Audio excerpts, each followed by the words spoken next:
In this video, we are going to discuss about the properties of Laplace transform.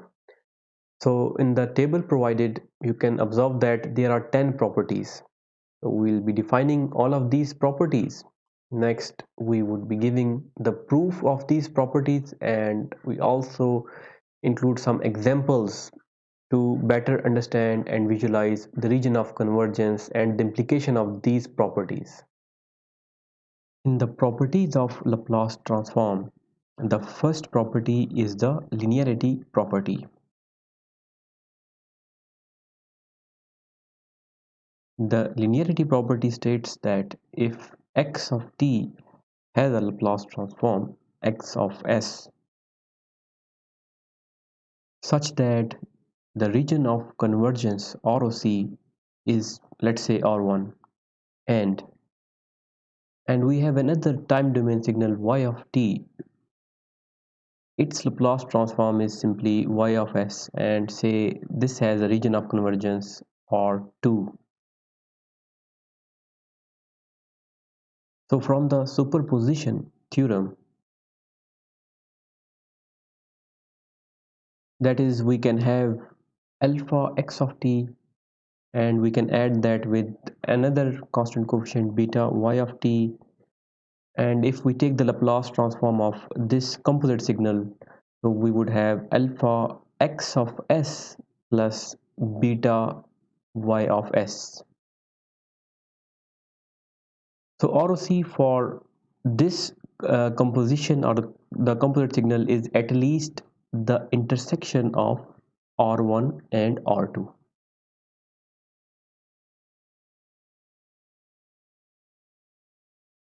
So this is something that we call as the definition of the linearity property. So let us move towards the proof of this property. The proof is quite straightforward. So let us say that alpha x of t plus beta y of t, let us call this as z of t, and then we can take the Laplace transform of this function z of t, that is, we are interested in z of s, and the Laplace transform is an integration from minus infinity to infinity z of t e minus st dt. So this is simply minus infinity to infinity alpha x of t plus beta y of t e minus st dt. But since the integration is a linear operator, so we can separate this integration into two separate integrations, that is alpha minus infinity to infinity x of t e minus st plus beta integration y of t e minus st dt. So where we have in the third equality, we have taken out the constant coefficient alpha and beta outside. So in the fourth equality, we have alpha x of s plus beta y of s, because the integration is just a definition of x of s. Now about the ROC, we can understand it further with the help of an example. So say we have an example x of t, which is equivalent to x1 of t minus x2 of t. Moreover, x1 of t has a Laplace transform x1 of s, which is equal to 1 over s plus 1, and for this the real part of s is greater than minus 1. That is, in the s plane we have a pole at minus 1, and the ROC is towards the right of it. Similarly, for x2 of t, if we take the Laplace transform, that we simply have x2 of s, and from linearity we simply have x2 of s is equal to 1 over s plus 1 times s plus 2, so where we have included the minus sign in between from the linearity property. So the real part of s for this one is greater than minus 1, because we have a pole at minus 1 and another pole at minus 2.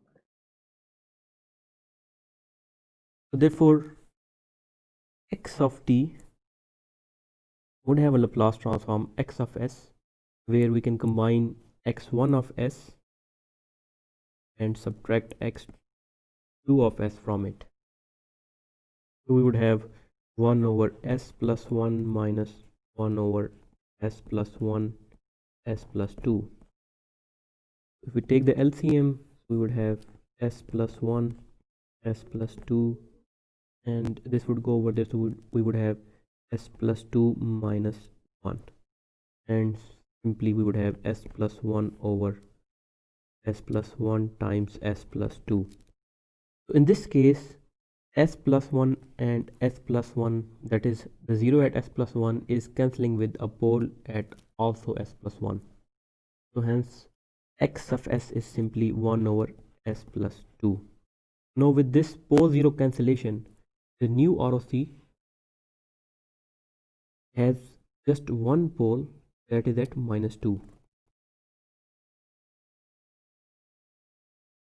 So hence we are saying that we have at least R1 and R2, or it could be more.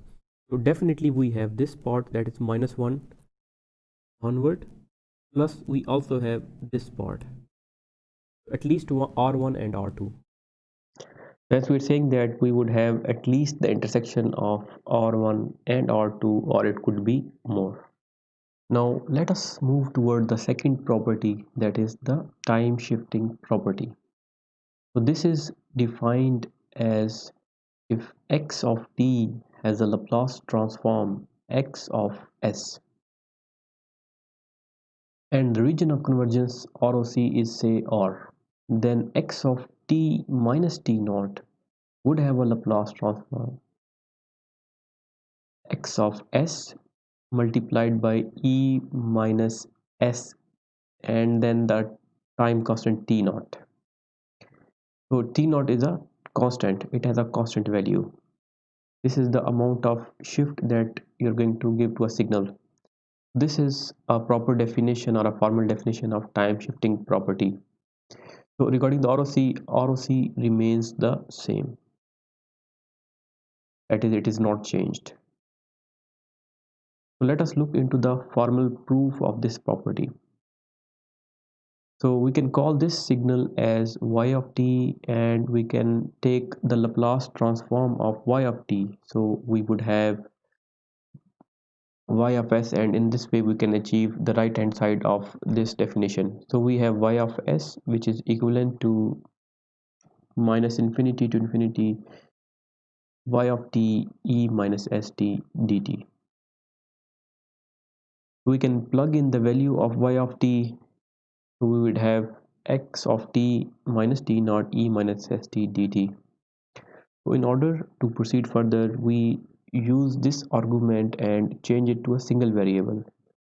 This is because the Laplace transform has a proper definition in terms of a single variable, that is y of t. So we basically use a change in variable approach. So we introduce a new variable, that is, we can say we have a new variable, say this is t tilde, and this is equivalent to t minus t naught. So from this variable, the integration element x of t minus t naught would change to x of t tilde. But we also have another t appearing in the exponential, that is e minus st. So this can be represented in terms of t tilde plus t naught. So this would be simply minus s t tilde minus t naught dt. Next, this differentiation dt, this has to be changed to d tilde as well. So we would have dt tilde by dt equal to 1. So we would have dt equal to d tilde, so we have dt tilde.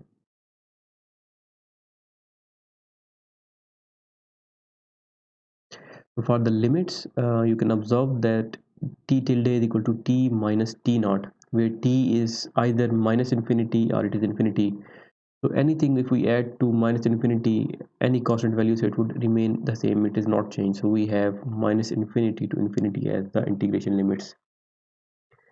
So note that this is a plus, that is t tilde plus t naught, t is equal to t tilde plus t naught, so we would have plus in the third equality. In the fourth equality, we can take out the t naught of the third equality because this is not a variable of integration, so we can have e minus s t naught and the remaining part of the integration.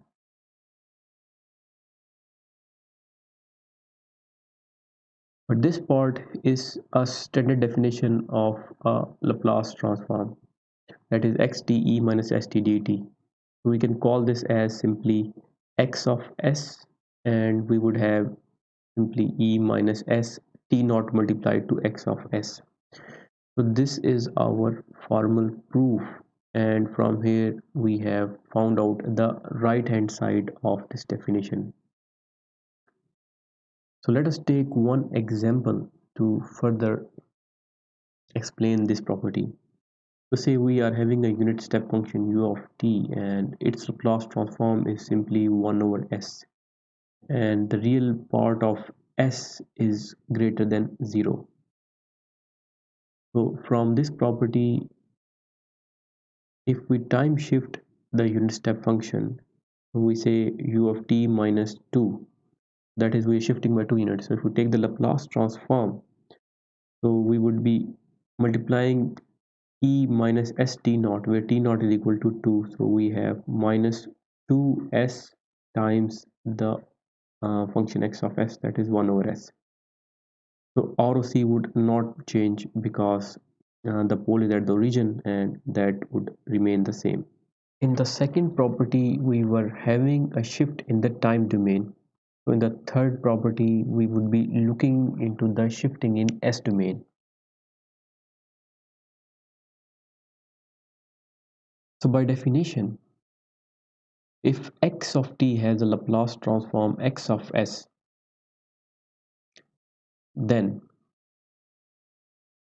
a shift in the s domain, that is x of s minus s naught, would translate to time domain, and it would have appear in time domain as x of t times e s naught t, where now s naught is a constant. So this is now appearing in terms of an exponential. So in terms of ROC, so if this has an ROC of R, so from here we can conclude that ROC would be a shifted version of R. So we would look into this with the help of an example to understand it better. But let us move towards the proof of this property. Let us say that this signal is simply named as y of t. So we take the Laplace transform of y of t. So we have y of s, which is equivalent to an integration minus infinity to infinity y of t e minus st dt.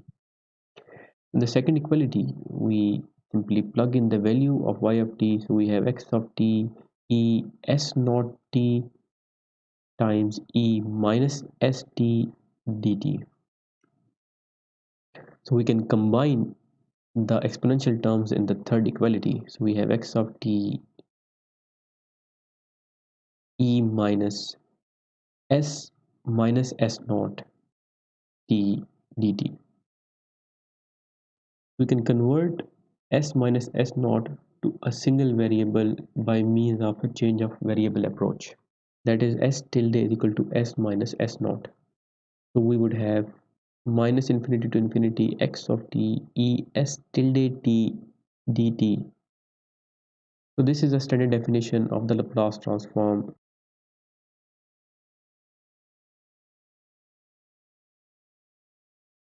So hence we would have this turned to x of simply s tilde. So now in the last equality we can plug in the value of s tilde, so we would have simply x of s minus s naught. So this completes the proof of shifting in the s domain. Now let us look into one example to reflect on the region of convergence that would emerge from the shifting in s domain. So say we have a signal u of t which has a Laplace transform 1 over s for the real part of s greater than 0.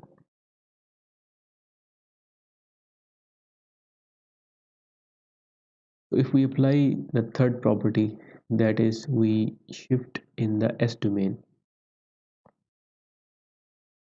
and say we have 1 over s say plus 2.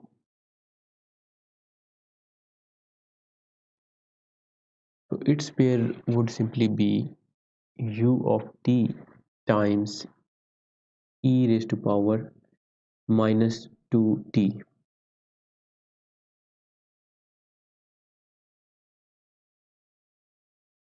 But now the ROC has also changed because the pole has moved to 2 minus 2 rather than 0. So the ROC would be towards the right of minus 2. Previously it was at 0. So hence we have a shifted version of ROC. Note that we can also look into this property from the time domain. That is, if you have u of t 1 by s, and if you multiply an exponential to this signal, so you would have a shift in the s domain. Also, you can observe that this is simply property 6 in the Laplace transform pair table. So the fourth property is time scaling property. That is, if x of t has a Laplace transform x of s, and say the region of convergence ROC is simply R, then x of at, that is, we are scaling in time, this would have a Laplace transform 1 over absolute value of a x of s by a, and the ROC would be simply a scaled version of R. Now let us move towards the proof of this property. The x of at, we call this as a new signal, which is y of t. So we are interested in taking the Laplace transform of this signal. So y of s would simply be minus infinity to infinity x of at e minus st dt. At this stage, let us classify a in terms of two parts. The first part is that we can have a which is having a positive value, that is a is greater than 0. So if this is the case, then we introduce a new variable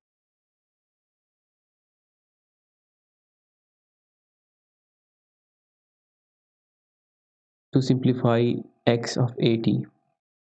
So this new variable is simply t tilde, and this is equal to at. So y of s, given that a is positive, so this would be equivalent to an integration where the argument of x has changed from at to simply t tilde. So this would t would also convert to 1 by a t tilde, and this can be used in the exponential. So we would have minus 1 by a t tilde. And lastly, dt tilde by dt. So this would simply be a. So this would indicate that dt is equal to 1 by a dt tilde. So hence we have dt tilde, and outwards we have 1 by a. So about the limits of integration, if this t is minus infinity and we are multiplying this minus infinity with anything which is positive, so it would still be minus infinity. And similarly for positive infinity, if we multiply with a positive number, so that would still be a positive infinity. So we have minus infinity to infinity. And note that in exponential we are still having that s, that is e raised to power minus f s by a. So this integration is not in a standard Laplace transform, so we convert exponential, that is s by a, to a new variable. So we call that variable as simply s tilde. So if we have s tilde equal to s by a, so in that case we have the integration x of t tilde e minus s tilde t dt tilde. Now this is an standard Laplace form. Note that when we introduce dt, so we also had 1 by a, so we will multiply both of these equalities by 1 by a. Now this is in a standard Laplace transform, uh, so we simply have 1 by a times x of s tilde, and again we'll plug back the value of s tilde, the fifth equality, so we would have x of s by a. So this is our y of s given that a is greater than 0. Now let us look into the second case when a is negative, that is a is less than 0. So in this case, this would indicate that y of s given that a is less than 0 is equivalent to again an integration. So we would be using the same variables, that is x of t tilde e minus s by a t tilde dt tilde, and outwards we have 1 by a. But right now a is negative, and the limit of integration initially it was minus infinity. So if minus infinity is multiplied by a, which is also negative, so we would have the lower limit change to plus infinity. Similarly, the upper limit would change to minus infinity from plus infinity. As a first step, we reverse the limits of integration to a standard form, that is from minus infinity to infinity. The outcome of this reversion is that we would be multiplying minus outwards, that is minus 1 by a, and then we have the same function, that is x of t tilde e, and again s by a, we call this as s tilde t tilde dt tilde.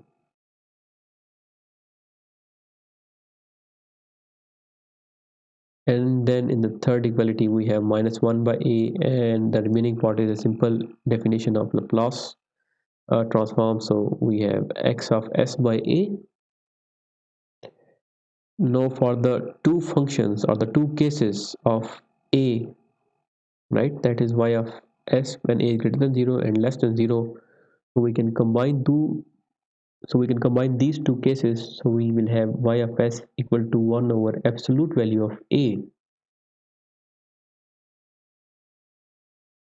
x of s by a. This is because for positive value it is quite straightforward, but for negative, if a is negative and then that negative will be multiplied by a negative outward, so then overall it would be positive, so hence we have this formulation. So let us look into the region of convergence with the help of some examples. So from pair 2 we know that u of t is simply 1 over s, and the real part of s is greater than 0. If we multiply this signal with, say, e minus 2t, that is e minus 2t u of t, so this would simply be 1 over s plus 2, and real part of s is greater than minus 2.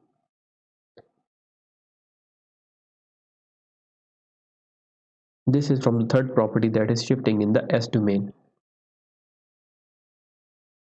So let us call this simply as g of t, and its transform is g of s. So we are interested in g of 3t, that is the time scaled version of g of t. So we are interested in e minus 6t u of 3t, and we need to find the Laplace transform of this function. So this would simply be 1 over 3 times g of s by a, and a is equal to 3, that is 1 by a g of s by a. 1 by 3, and from above we had 1 over s plus 2, so now s is changed to s by 3, so we have 1 over s plus 1 so we have 1 over s by 3 plus 2, so this would be equivalent to, so eventually we would have 1 over s plus 6 after multiplication and simplification. So in terms of ROC, Initially over here we had a pole at -2 and the ROC was towards the right of it. And right now we have a scaled version of ROC with respect to A, that is 3 in our case, and hence the scaled version suggests that we have pole at -6 now and ROC is towards the right of it. This scaling of ROC is basically given in the definition of this property, that is a scaled version of R if we have a time scaling in the time domain. So the next property that we have is the conjugation property.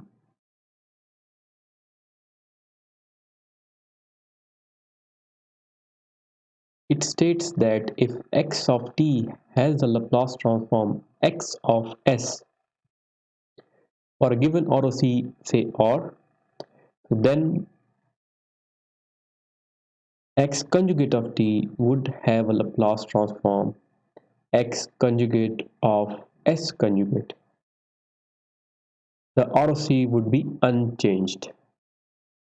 So let us move towards the proof of this property. So we know that x of s by definition is an integration from minus infinity to infinity x of t e minus st dt. So if we take the conjugate of both sides, so we would have eventually in the third equality we would have x conjugate of t e minus s conjugate t dt. So this is simply x conjugate of s, but this expression is not in a standard Laplace transform. So we are going to convert it into a standard form, and for that we can have x conjugate of s conjugate. So we would have an integration x conjugate of t e minus s conjugate would cancel off, so we'll simply have st and then dt. So this means that for this time domain signal we have this Laplace transform. So these two are the pair values based on the conjugation property. Let us say we have x of t as a real signal. So if it belongs to a real signal, so x conjugate of t would simply be x of t. So these two x conjugate of t would simply change to x of t. So x conjugate of s conjugate in the last equality on the left would simply be integration minus infinity to infinity x of t e minus st dt. That is, we have removed the conjugate over here.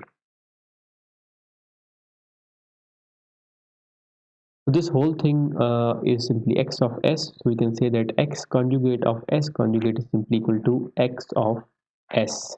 So that is a conjugation symmetry.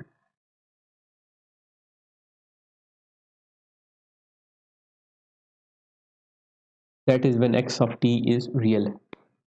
A direct consequence of this property is that in the s plane, so poles and zeros would either be real or they would be conjugate pairs. That is, we can have a pole on real axis either on the left side or on the right side, or we can have two poles on the real axis. Also we can have conjugate pair poles. So we have a pole on the top left quadrant, so we would have a conjugate pair of that pole in the lower left quadrant as well. Similarly for 0, it would be either on real axis or it could be a conjugate pair. For example, in the first quadrant, then in the fourth quadrant we would have a conjugate pair. So the conjugation symmetry can be visualized by means of these three plots that I have taken from the website, that is controllsystemsacademy.com. And over here, if we add a pole, so if we have a single pole, it would always be real. We cannot drag it up and down in the complex plane, but it would simply be real. But at the same time, we can add one more pole, so we have two poles. These two poles will also be either on the real axis or they would be conjugate pairs. And same goes for 0. If we have one 0, it would always be real. But if we have two zeros, so they would either be on the real axis or they would be conjugate pairs. Say we have e minus at u of t, and the Laplace transform for this signal is 1 over s plus a for the real part of s greater than minus a. So from the conjugate symmetry, we can say that x of s, uh, this is also equivalent to 1 over s conjugate plus a whole conjugate, and this is quite evident from the expression itself. Next, we have a very important property that is called the convolution property. So this states that if x of t, if this signal has a Laplace transform x of x, and we also have another signal, say an impulse response h of t. So this impulse response also has the Laplace transform, which we can call as h of s. So then from the convolution property, x of t convolved with h of t would have a Laplace transform equivalent to x of s multiplied by h of s. So the convolution would change to multiplication. This is a very important property, as we know that convolution is quite a cumbersome operation and it takes a lot of time. So in the S domain we simply have multiplication, and that is much easier to solve. So let us move towards the proof of this property. Let us say we call this x of t convolved with h of t equal to y of t, and we are interested in taking the Laplace transform of y of t. Note that y of t is simply the output, that is x of t convolved with h of t. So the Laplace transform of y of t is simply y of s, which would be equivalent to minus infinity to infinity y of t e minus st dt. So we plug in the value of y of t, so that would be x of t convolved with h of t e minus st dt.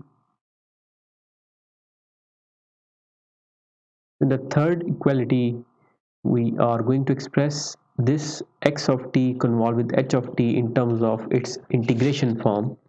So we have x of tau h of t minus tau, that is we have flipped the impulse response h of t minus tau, and integration limit for the convolution is from minus infinity to infinity, and this is d tau multiplied by e minus st dt. So this has now become a double integral form in the third equality. So in the fourth equality, we take the inner integration outwards. So by that we have an integration from minus infinity to infinity. So x of tau is taken out. Similarly, d tau is taken out, and the remaining components are kept inside this integration. So the integration of time would start minus infinity to infinity, and then we have h of t minus tau e minus st dt. So the inner integral takes all the values which are dependent on time t. Now the argument of h, that is h of t minus tau, is again set equal to t tilde, and this is simply t minus tau. So the exponential e minus st, t would also change to t tilde plus tau, and dt tilde by dt is simply 1, and from here we can say that dt is equal to dt tilde. So in the fifth equality, we simply have minus infinity to infinity x of tau e minus s tau, because we can take out the exponential minus s tau from the fourth equality because it's not a part of the integration. So then we have h of t tilde e minus st tilde d tilde and then d tau. Also, the limit of integration remains the same in the inner integration. So the inner integral is simply Laplace transform by definition. So this is simply h of s, that is the impulse response and its transfer function. And then we have the remaining integration part, that is x of tau e minus s tau, and h of s does not depend on tau, so we would take it out of the integration and we would bring d tau inside. So now this part under brace is simply x of s, and this is multiplied with h of s. So this completes the proof of convolution, that is we have found y of s in terms of multiplication of x of s and h of s. Now regarding the ROC, the ROC would be simply, if say for x of s this is Rx, and for h of s the ROC is simply RH, then the multiplication of x of s h of s would have an ROC, that is R of x intersection with R of h. So let us look into this with the help of one example. So in this example we have e minus 2t u of t as x of t, and this has the Laplace transform of 1 over s plus 2 for the real part of s greater than minus 2. So this is simply x of t, which is the input, and now for the impulse response h of t we have e minus 3t u of t, and this is simply 1 over s plus 3, and the ROC for this is that real part of s is greater than minus 3. So from the convolution property, y of s is simply x of s times h of s, and that would be equivalent to 1 over s plus 2, s plus 3, and now the ROC would simply be minus 2 and onwards. This is the intersection of the ROCs of these two signals. Now the seventh property is differentiation in the time domain. And by definition, if x of t has a Laplace transform x of s, and the region of convergence for this one is say R, then d by dt x of t, this would have a Laplace transform equivalent to sx of s, and the ROC would at least be R. So for the proof, let us start with x of s and x of t. So we would look into the inverse Laplace transform definition, that is x of t is equal to 1 over 2 pi j sigma minus j infinity to sigma plus j infinity x of s e s t ds. So this is our inverse Laplace transform. So differentiating both sides by d by dt, so we have d by dt x of t equivalent to 1 over 2 pi j, and the integration. Over here again the exponential is the only thing which is dependent on time, so our differential will only affect this exponential function. So if we differentiate this exponential function, so we would simply have s x of s, and then the function of exponential will repeat itself, that is e s t ds. So limits would not change because the integration is with respect to s and not t. So for this Laplace pair we have, that is sx of s, we have the first differential in the time domain. Let us take a couple of examples to reflect on the region of convergence for this property. In the first example, say we have e minus 2t u of t, and the Laplace transform is 1 over s plus 2 with the real part of s greater than minus 2. If we differentiate this in time domain, that is e minus 2t u of t, so this would be equivalent to multiplying with s, right? So we would have s times x of s, that is s over s by 2, So this S would act as a 0. So it is available at the origin, but the pole is still at -2 and ROC is towards the right of it. So the ROC is unchanged. But say we have a simplified signal that is u of t only, and this has a Laplace transform 1 over s with real part of s greater than 0. So in this case, if we differentiate this signal d by dt u of t, so in this case we would have simply s multiplied by x of s. So we have s by s, and this is simply 1. So the numerator and denominator would cancel. So this d by dt u of t is simply delta of t and its sphere is 1. So if we have 1, so this means that in the s plane, the ROC is the entire s plane. So previously for u of t, it was from 0 and onward, but right now it is the entire s plane. Whereas we are claiming that if we are using differentiation in time domain, the ROC is at least R. Now let us move towards the eighth property, that is the differentiation in the S domain. So this property states that if x of t has a Laplace transform x of s, so the ROC is say R. Then if we are differentiating d by ds x of s, so the Laplace transform for that would be, so this would reflect in the time domain by simply writing x of t, but this function would be multiplied by t and a negative sign. So this is the definition of differentiation in the S domain. So for the proof again, we will again start with x of s, and that is x of s is equivalent to an integration minus infinity to infinity x of t e minus st dt. So if we differentiate both sides with respect to s,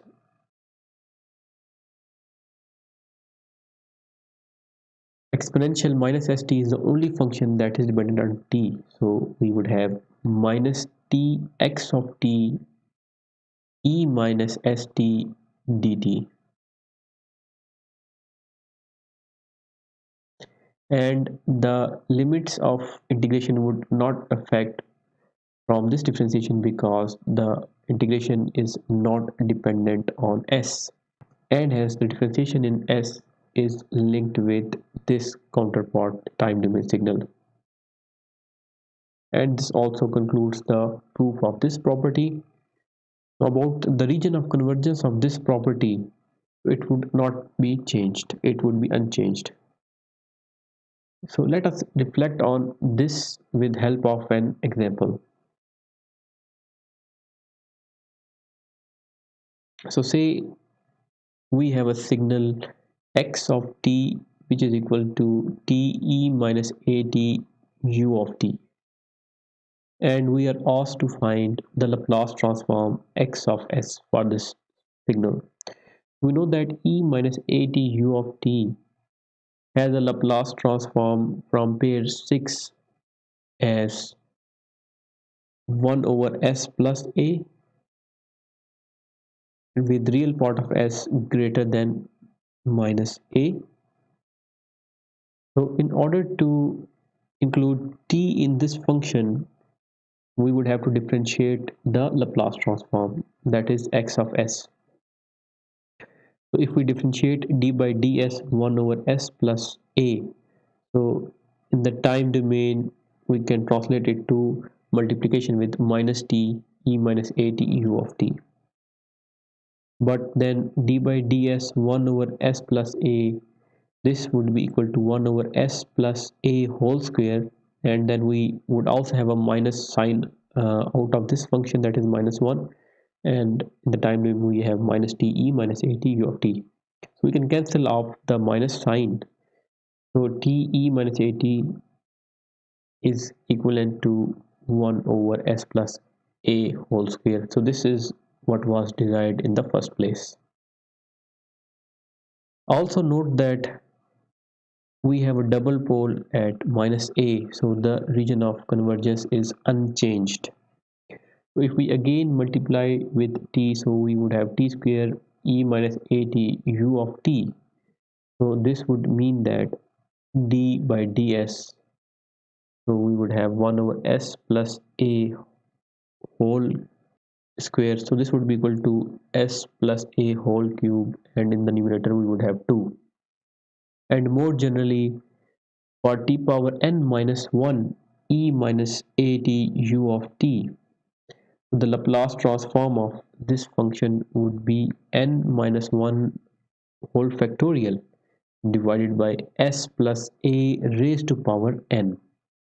So this is a general formulation of multiplying successively with t or differentiating the Laplace transform x of s successively.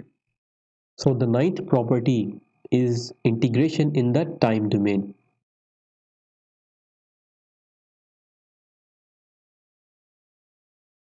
That is, if x of t has a Laplace transform x of s,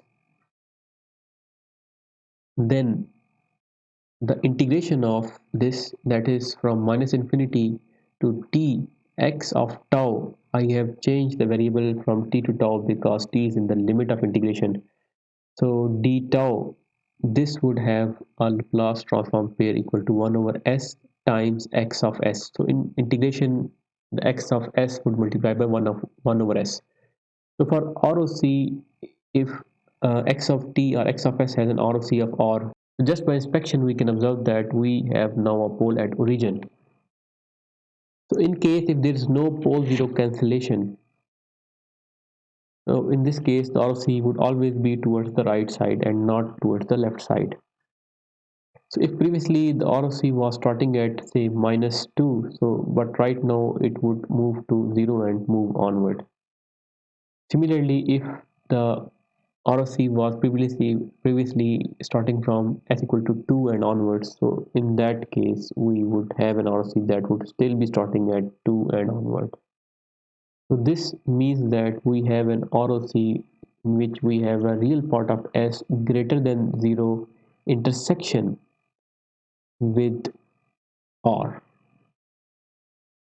So for the proof of this property, note that this function can be represented in terms of a convolution.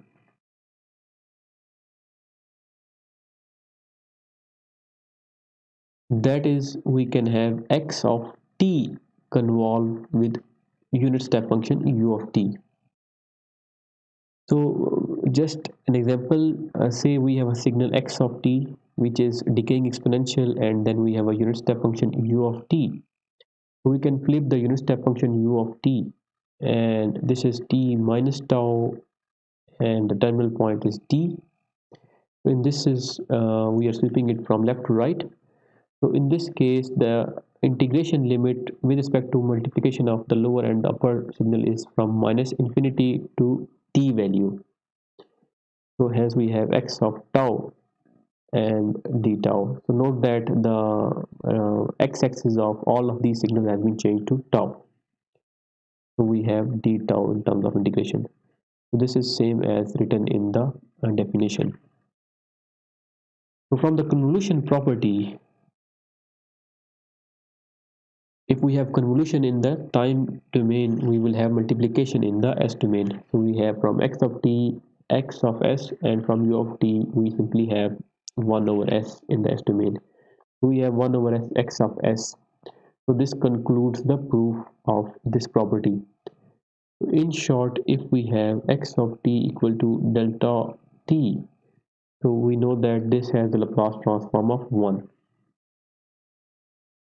So if we are integrating this from minus infinity to t delta of tau d tau, so this would have a Laplace transform that would be multiplied by 1 over s because of the integration. So we would have simply 1 over s. So now we have the real part of s greater than 0. This is also kind of a proof for the second pair of the Laplace transform. So the 10th property deals with the initial value and final value theorem.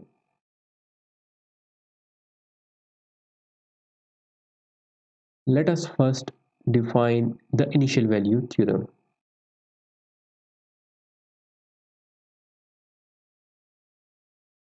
So the initial value theorem states that we can calculate x of 0 plus, that is initial value at time 0, under some specific conditions. So what are these conditions or constraints? They are that if x of t is equal to 0 for t less than 0, also x of t does not have any impulses or higher order singularities.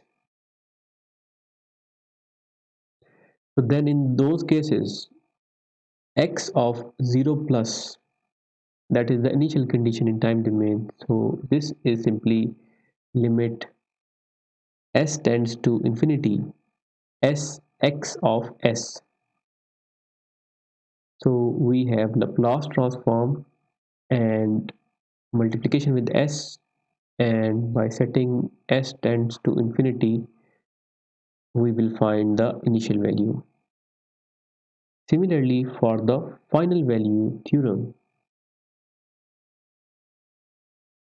if x of t is equal to 0 for time less than 0, and x of t has a finite limit as t tends to infinity, then in these cases x of t as t tends to infinity, we can find that by evaluating limit s approaching 0 s x of s. So these are the two important outcomes of the initial and final value theorem. Let us further analyze these statements. So the first statement states that x of t does not contain impulses. So we can have a signal in which we have an impulse at the origin and then there's a decaying exponential. So for this kind of function, we would not be able to find the initial value. Similarly, for the final value theorem, we cannot have an increasing function because x of t has to be a finite limit. So if we have a growing exponential, we would not be able to find the final value. Let us have some insights that if we're given with the function say x of s, so how can we find the initial and final value? So for that we will look into one example. Say x of t is equal to e minus 2t u of t plus e minus t cos 3t and again u of t, and we are asked to apply initial and final value theorem. So you may say that we can directly put in the value of t equal to 0 or t equal to infinity to find the value, but not all the time. You would be given the time domain function and you would have maybe x of s rather than x of t.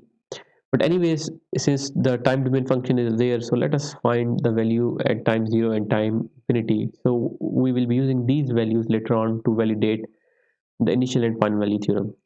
So x of 0 plus, if we put t equal to 0 in this function, so e minus 2t u of t would simply be e raised to power minus 2 0. So this will be simply e raised to power 0, which is 1, and u of t is equivalent to 1 as t is equal to 0.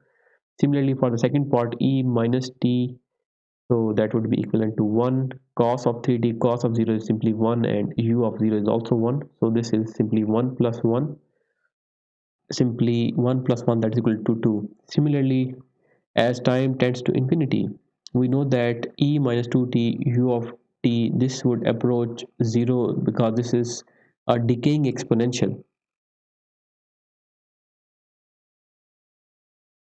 So hence this is approaching 0, so the first term is 0, and similarly e minus t u of t is also decaying exponential, and these at time infinity would be 0, and anything multiplied with 0 would still be 0. So the second term is also 0 and the final value would be 0. These are the two values that we are supposed to get from the initial and final value theorem from the Laplace domain. Let us start by taking the Laplace transform of x of t. So specifically say this is x1 of t and say this is x2 of t. So from x1 of t we use pair 6 and this would be equivalent to 1 over s plus 2 and the real part of s is greater than minus 2, and from the x2 of t we will be using property number 13, that is pair 13. So we're getting s plus 1 over s plus 1 whole square plus 9,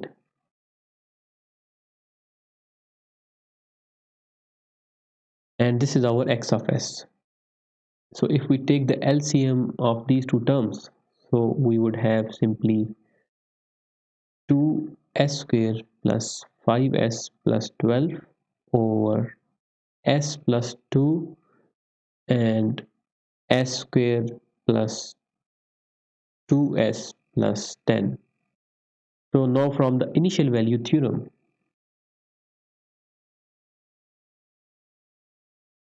we will be able to calculate x of 0 plus, that is from the initial value from the Laplace function. So and for that we have limit s tends to infinity s x of s. So simply we would have 2s s cube plus 5s square plus 12s over s plus 2 s square plus 2s plus 10. So in the third equality we have extracted out an s cube, so we would simply have 2 plus 5 by s plus 12 by s square over, so we can extract out an s from the denominator. We have s into 1 plus 2 by s, and then we can extract out s square, so we would have 1 plus 2 by s plus 10 by s square. Note that we have limit s tends to infinity in both the equalities.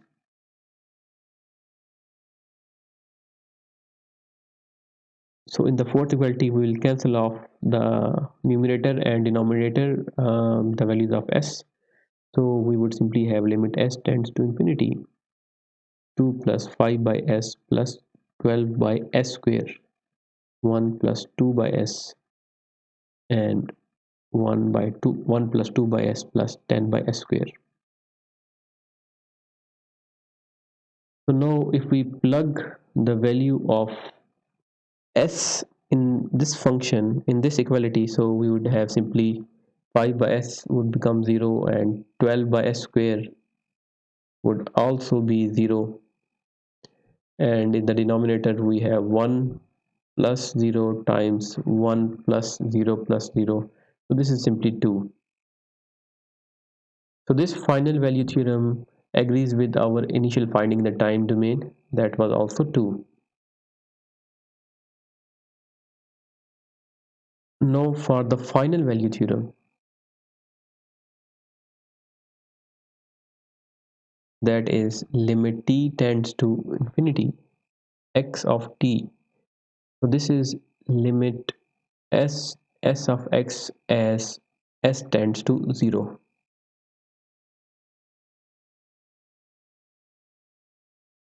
As x of s, we will be using this equality, the second equality from the initial value theorem. So we have simply 2s cube plus 5s square plus 12s over s plus 2 times s square plus 2s plus 10, and we are setting the limit s approaching 0.